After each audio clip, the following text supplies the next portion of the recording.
Forgotten username recovery failed on Ziggma App Fix. If you're locked out of Ziggma because you forgot your username, most people make the mistake of using the wrong email or skipping verification steps. You won't believe how quickly you can regain access by following the correct process. Step 1.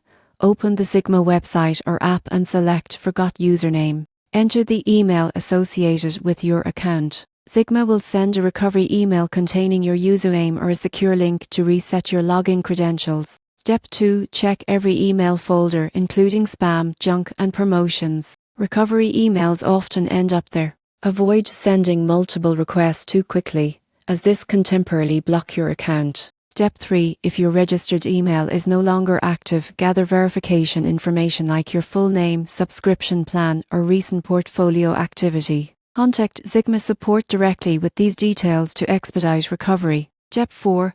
Once you've retrieved your username, store it safely in a password manager or secure note. Enabling two-factor authentication provides additional protection, reducing the risk of future login issues. Following these steps ensures you regain access to your Ziggma account smoothly. Proper verification and secure credential management are the keys to keeping your investment portfolio and financial insights safe and accessible.